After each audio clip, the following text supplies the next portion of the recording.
Sought after for thousands of years as a spice, a dye, and a medicine, saffron stands out as the most expensive spice in the world, and real saffron can cost thousands of dollars for every kilogram.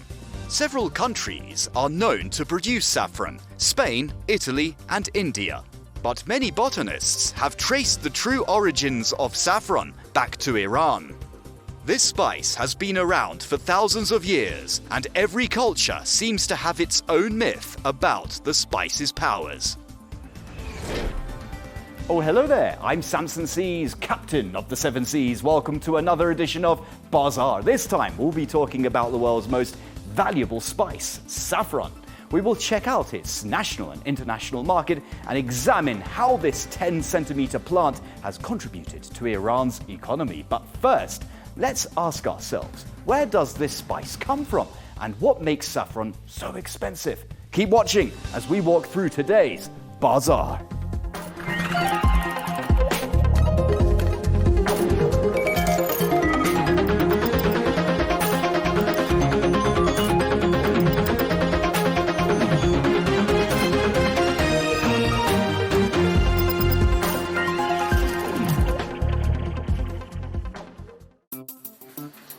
In order to answer some of these questions, we visited Saharkhiz in Khorasan province. It is a company that specializes in cultivating this herb. It was first established in 1931 as a family business that has since been passed down from generation to generation. This company has vast saffron farmlands spanning over thousands of hectares. خانواده سحرخیز غیر از اینکه یک بیزنس فامیلی هست و توسط 3 نسل خود خانواده اداره میشه، این ویژگی در تمام شرکای تجاری که با سحرخیز در ارتباطن هم وجود داره. یعنی سحرخیز نوع ارتباطش با کشاورزان به عنوان منشأ و تولید کننده ماده اصلی کسب و کار زعفران، نوع ارتباط جوریه که با اونها هم به صورت یک خانواده است. تمام پرسنل ما هم از کارگر، نگهبان، مهندسین، پزشکا، دکترا و همه کسایی که باهاشون در ارتباط هستیم توی مجموعه، از تیم فروش، ویزیتور، همه در این سرزمین سحرخیز که زندگی میکنن مثل یک خانواده، عضوی از خود خانواده اصلی سحرخیزن.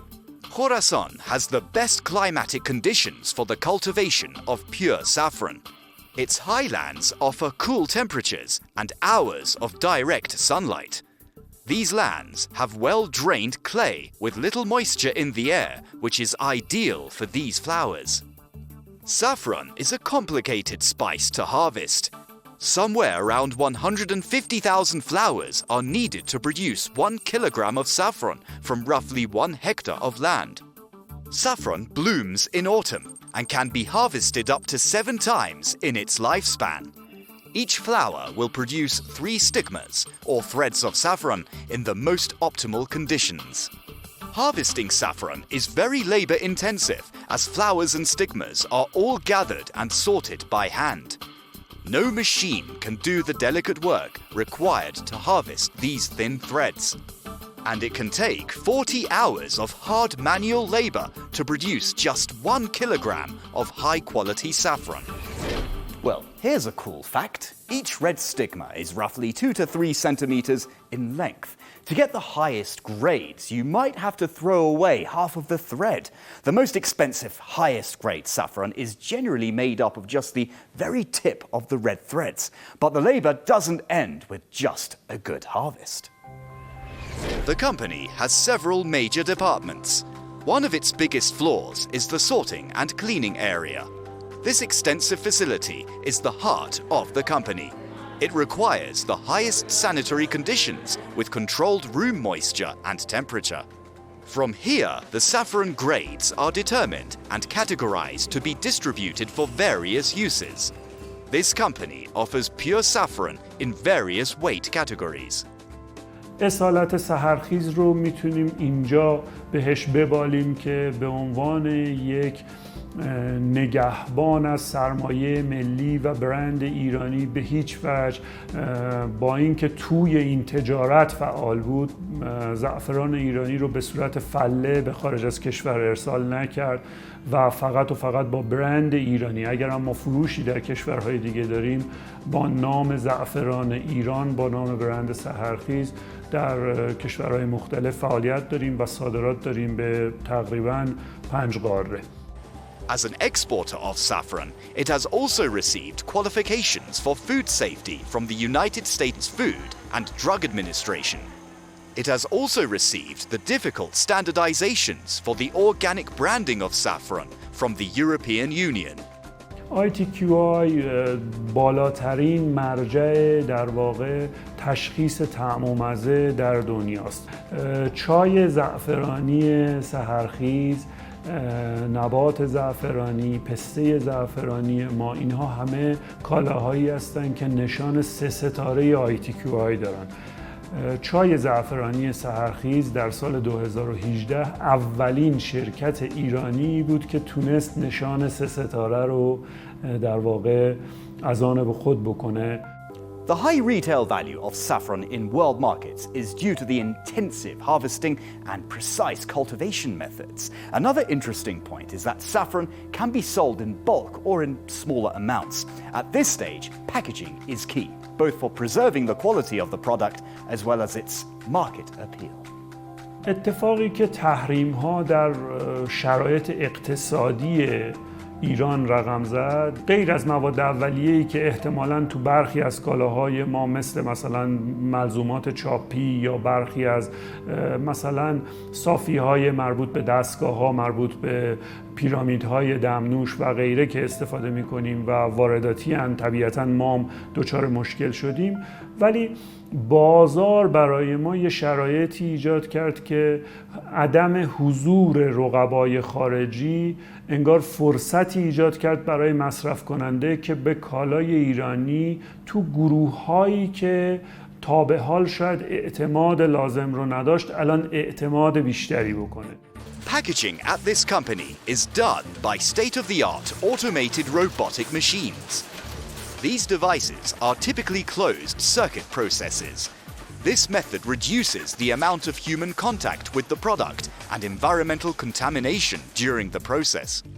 Due to its high quality, the company has become a household name for saffron and its many added value products in Iran. Its goods are also exported to Europe, Asia, countries in the Americas, and neighboring regions. ما اولین شرکت زعفرانی بودیم که خرده فروشی رو ایجاد کردیم و به غیر از فروشگاه‌های اختصاصی سحرخیز در مشهد و تهران وارد فضای مویرگی شدیم و به سراسر کشور تونستیم محصولات خودمون رو برسونیم. بعد از این اقدام به توسعه سبد و توسعه گروه محصولاتی بود که ما به مصرف کنندمون ارائه میدادیم. در واقع در ابتدا سبد خشکبار توسعه پیدا کرد، بسته‌بندی ها عوض شد، بسته‌بندی‌هایی در حد و انتظار بازم مخاطبی که سحرخیز رو انتخاب میکنه. بعد از اون گروه چای‌های کیسه‌ای، چای پاکتی، چای‌های کیسه‌ای ما در انواع اقسام طعم‌ها نزدیک به 12 طعم که 6 طعمش در گروه چای سیاه و 6 طعم در چای سبز. Thousands of people are employed directly and indirectly at the company. Botanists, food scientists, and agronomists and other highly specialized expertise staff are among those employed here. In addition to these facilities, it has launched a Center for Applied Science and Technology of Saffron, which is regulated by academic institutions. The corporation also offers its shares in Iran's stock markets. در خدمتتون هستیم در دانشگاه علمی کاربردی سحرخیز در حوزه مدیریت زعفران و گیاهان دارویی به عنوان اولین دانشگاه علمی کاربردی در حوزه زعفران و گیاهان دارویی. هدف از ایجاد این مرکز تربیت نیروی انسانی متخصص برای استخدام در کارخانه و انتقال تکنولوژی‌های نوین از دانشگاه به صنعت بوده که خب ما در گروه آرندی مجموعه سرخیز به دنبال فراوری هایی هستیم که از خود زعفران در حوزه آرایشی، بهداشتی، دارویی و غذایی میشه از زعفران به دست آورد و در واقع اون رو در پروداکت ها و محصولات مختلف ازش استفاده کرد.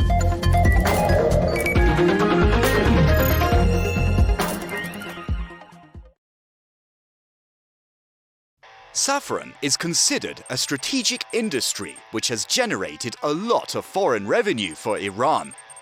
Last year, the country produced over 400 tons of saffron.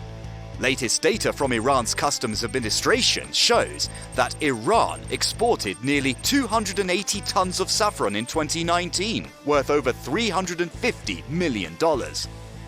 Major export destinations were Germany, France, China, and Italy, among others.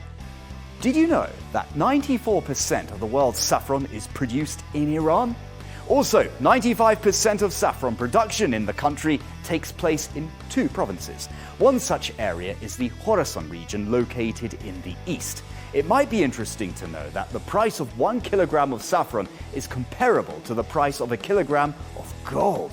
That is why saffron has been nicknamed as red gold. Experts say that Iran is not optimally benefiting from the lucrative international business of saffron. This is mainly due to bulk production methods and increased saffron smuggling. Officials say around 2/3 of Iran's annual production is sold in bulk to other countries. These nations then package the saffron and rebrand it. According to those in the saffron industry, smuggling has increased. They say traditional customers such as Spain want to avoid Iranian saffron imports due to the US-imposed sanctions. Officials also say around 20 tons of saffron is smuggled to neighboring countries each year. But the sanctions haven't been the only cause of low exports. According to Iran's National Saffron Council, saffron exports came to a near halt in early 2020. This was due to the spread of the novel coronavirus, which caused many farmers, whose only income was through saffron, to struggle. Exports resumed later in the summer of 2020. Iranians use a lot of saffron in their daily lives, and I'm a witness to that, especially when I see my wife and family members cook. So no doubt many dishes here in Iran are cooked with this awesome spice. From saffron-flavored chicken to pudding and cakes, saffron can be found in nearly all Iranian kitchens. But regretfully, I have to say that the coronavirus pandemic really threw a wrench in the wheel of this ancient trade when many areas went into lockdown. The government began to implement initiatives to increase saffron production and its exports. Soft loans were made available to cooperatives and farmers. Also, certain cultivation restrictions were lifted. The Ministry of Agriculture said that the cultivation area for saffron in Iran is 20 times bigger than land dedicated to growing saffron in the world. It said that Iran is planning on increasing this area by 5,000 hectares each year. Revenue from sales will help farmers as well as contribute to the national economy. Speaking of food production, my good friend and colleague, or should I say colleagues, are out there on the field and are about to teach us all something new. Omid, you've been joined by Sarah this time, am I right? Wild oats were eaten as early as the Neolithic and Bronze Ages. The Romans cultivated it. Oats thrive in cold climates with a short growing season, hence its prevalence in Iran's northwestern provinces. Traditionally, oats were hulled by passing them between 2 stone wheels, turning in opposite directions. The hulls and residue were sifted out of the oat grains, which are known as groats. The groats were crushed under a second set of millstones, producing a meal that could be eaten after it was cooked for 3 to 4 hours. But today, oat grains follow a different path. In Ardabil province, oats are harvested in June or July. Once collected, they are sent to this facility to be stored in silos. The story of an oat flake begins when the oat grains are fed into this chamber from the silos. What happens next is that the grains are lifted up and they enter that machine, whereby they are cleaned, which means foreign material is removed. Now the grains that are cleaned await dehusking, which means the removal of the outer covering of the grains. At this facility, this process runs twice. Why? Because they want to get the husk grains of finer quality. Now the hulls that are removed are then sifted out and used for other purposes. Well, the grains then are taken to this cylindrical apparatus where, using centrifugal force, the unwanted lighter black seed is removed from the dehusked grains. And next, after some further cleaning, we get to this container where the cleaned, dehusked oat grain is stored. Now it's ready for further processing. The outer husk that has been removed is called oat bran. Not only can it be used as food for animals, but it can also be used for human consumption. Tarkhine is a well-known brand in Iran. The company has been producing nutritious food products for about 60 years. این کارخونه به در حقیقت یمن مرحوم رضاقلی علی‌آبادی بنیسی بنیانگذاری میشه و از ابتدا هدفش هم این بوده که بتواند صنایع تبدیلی کشاورزی رو رشد بده و شاخص کنه و سر سفره‌های مردم بتونه به صورت بهداشتی اینو بنشونه. دقیقاً بالغ بر 155 نوع محصول که تماماً از محصولات کشاورزی است که طی پروسه‌های اینها فراوری میشه و تبدیل میشه، بسته‌بندی میشه و در سبد غذایی آحاد مردم عزیز کشور ما و همچنین خارج از کشور قرار میگیره. Oat flakes are extremely versatile and they can be found in a range of recipes. Some people like to use oat flakes as a breakfast cereal, while others like to add them to baked goods like muffins, cookies, and bread, creating additional texture and adding to the nutritional value of these foods. Oat flakes contribute important protein, vitamins, and other nutrients that support good health. But in order to be cooked quickly, oats have to be specially treated. And at this stage, the grains are washed. The washing process is fairly simple. Water brims over the grains, and if there is still any foreign material, it is discarded via a simple process because usually foreign material is lighter in weight. Anyway, the grains move on to large trays, and then they enter this steamer, whereby they are subjected to moist heat for a predetermined length of time. Now let's see what happens inside. Oops, nothing. It's empty now. But you know what? I'm going to disclose a secret to you instead. The grains spend 40 to 45 minutes in that steamer. I don't know if that information is of any use to you or not. Anyway, there should be some flakes here, but you don't see any. Using this rolling mill, the grains that are moistened are turned into flakes. Let me tell you something. A colleague of mine accompanies us today to help us out with a description of the process. But she hasn't been around, and I think I know where she is. But before that, let me tell you about the next stage. It's drying. Now, via this drum dryer, which is a rotating machine, a rotating chamber, there she is.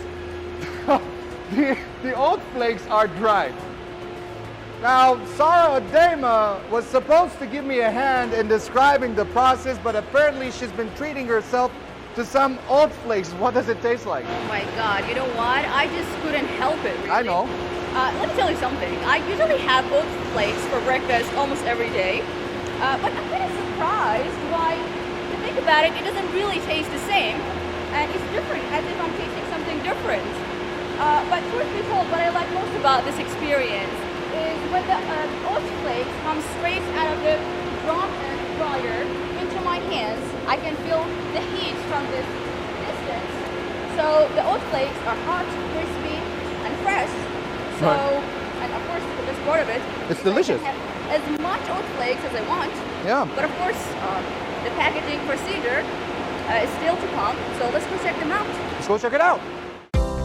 Well, having hot oat flakes fresh out of the drum dryer is indeed a fun experience. But let's not forget that there are many challenges facing manufacturers. متاسفانه از اونجایی که اگر دقت بکنیم به قضیه میبینیم سالیان سال هستش که در حقیقت به تولید به شکلی اینکه مشکلاتش رو حل بکنن به صورت بنیادی کاری نشده. مقام معظم رهبری سالیانی است که شروع سال رو در سخنرانیشون تولید رو مزین میکنن و به عنوان حمایت از تولید تحت عنوان جهش تولید، حمایت از کار و سرمایه ایرانی و امسال تولید، پشتیبانی ها و مانع زدایی ها. متاسفانه وقتی این میرسه به سطوح پایینتر به علت نیازی که احتمالاً کشور داره به نقدینگی به شدت موانع خودشون درست میکنن. As Sarah said, packaging is next. Products here are put into 10 kilogram bags for wholesale customers and in 100 to 350 gram bags for retail outlets. Packaging is done both manually and automatically in Tahine. Each product is labeled with certain codes indicating its exact time and place of production, as well as some information about the operators involved in the process. Thanks to these codes, Tahine has become one of the leading companies in addressing customers' complaints in the industry and has obtained ISO 10002, which is the international standard for customer satisfaction and complaints handling. By the time we got to the packaging department, however, everybody was gone. And in order to record the final piece, we had to take the matters into our own hands. Something that Sarah didn't seem to mind, but I wasn't particularly happy with. See what you've done? You happy now? We have to sit here and do all the packaging ourselves. Because everybody's gone. Why? Because of you. Because you were having oat flakes while you were supposed to help us do the recording. Find something to do, and then I came across that oat flakes, and I really enjoyed it. It was quite fun. Is it any fun now? It is. It was It is? a good experience. But you know, you were so late. I had to do something. It's my friend's birthday, Really. and I have to spend my time doing the packaging But here. did you know that we were supposed to be here on time, and you were late? I was on time, you weren't here. I was here. That's it, period. End of the story. By the way, Dr. Calvi, since we are doing 2 shifts today, where is everybody? Who is Dr. Kabusi? I've never heard of him. You don't even know who Dr. Calvi is? Not really. That's funny. Duh, well, it's obvious because you weren't here. I don't know where you were. Yeah, I was enjoying that. I was late. Yeah. Have you ever tried one of these?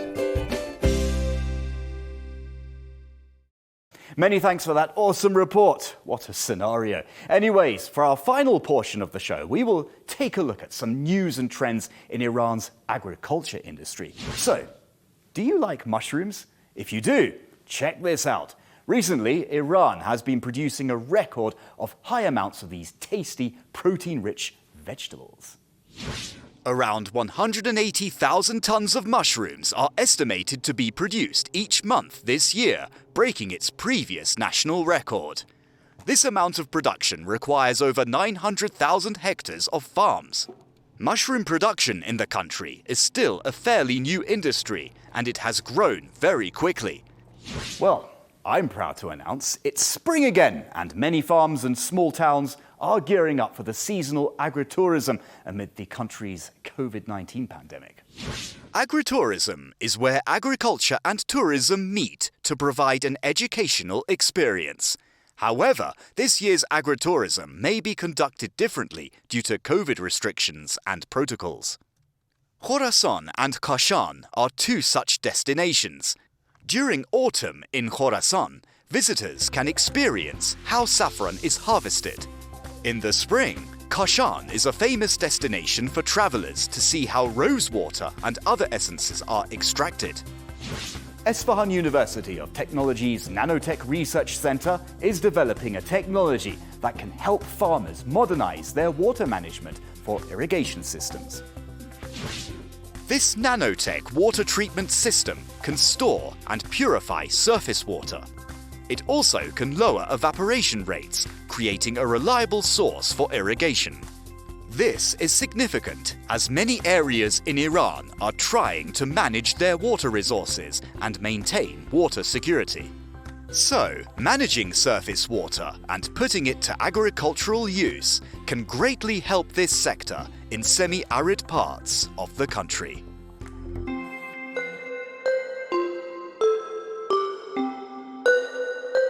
And so we've come to the end of this Bazaar, but we'll be back next week, same time. Also, Let us know about your ideas by sending an email to bazarptv@presstv.com. We'd very much like to hear from you. I've been Samson Sees you in the next Bazaar.